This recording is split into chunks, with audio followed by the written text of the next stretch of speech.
नमस्कार, मैं डॉक्टर हेमचंद पांडे। आज आपको सोशल कंट्रोल सामाजिक नियंत्रण के विषय में बताऊंगा।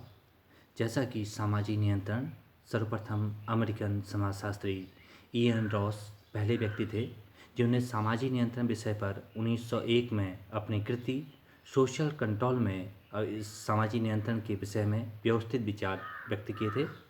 जैसा कि विदित है, आप जानते भी हैं कि सामाजिक नियंत्रण के द्वारा व्यक्तियों के व्यवहारों को समाज के स्थापित प्रतिमानों के अनुरूप ढालने का प्रयत्न किया जाता है।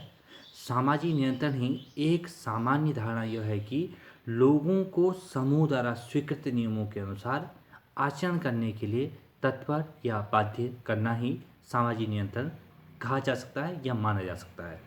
किंतु यह एक संकुचित धारणा है। प्रारंभ में सामाजिक नियंत्रण का अर्थ केवल दूसरे समूह से अपने समूह की रक्षा करना और मुखिया के आदेशों का पालन करना मात्र था। जैसे जैसे समय बीतता चला गया, इसमें परिवर्तन होना स्वाभाविक था।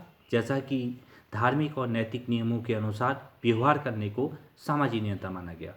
किंतु वर्तमान समय में सामाजिक नियंत्रण का तात्पर्य संपूर्ण समाज व्यवस्था के नियमन से माना जा सकता है या लगाया जा सकता है, जिसका उद्देश्य सामाजिक आदर्शों एवं उद्देश्यों को प्राप्त करना है।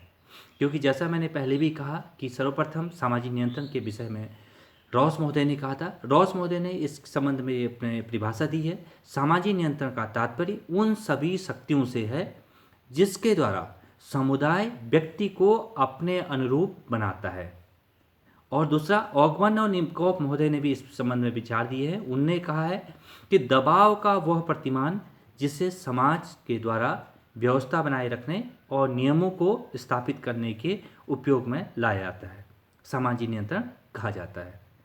इस प्रकार से हम कह सकते हैं कि सामाजिक नियंत्रण एक प्रक्रिया है जिसके द्वारा सामाजिक व्यवस्था को स्थापित की जाती है और समाज के नियमों के अकॉर्डिंग बनाए रखने के लिए अत्यंत ही आवश्यक है।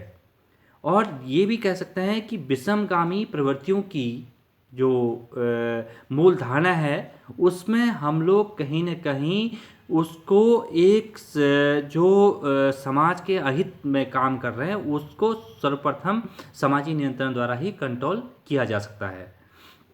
दूसरा ये कहें कि यदि हम बहुत लोगों के विचारों को यदि न जा करके हम लोग यदि सिंपल इसको समझने की कोशिश करें तो हम कह सकते हैं सामाजिक नियंत्रण में व्यक्ति से यह अपेक्षा की जाती है कि वह सामाजिक प्रतिरूपों के अनुरूप आचरण करे और उसके अकॉर्डिंग व्यवहार करे। सामाजिक नियंत्रण समाज में संगठन एवं एकरूपता पैदा करता है। सामाजिक नियंत्रण जो होता है 3 स्तरों पर होता है। समूह का समूह पर नियंत्रण, दूसरा समूह का व्यक्तियों पर नियंत्रण, तीसरा व्यक्तियों का व्यक्तियों पर नियंत्रण। और ये भी कह सकते हैं कि सामाजिक नियंत्रण से तनाव एवं संघर्षों को कम तथा सहयोग स्थापित किया जाता है। सामाजिक नियंत्रण उन साधनों एवं विधियों की ओर संकेत करता है जिसके द्वारा व्यक्तियों के व्यवहारों को एक आवश्यक ढांचे में ढाला जाता है।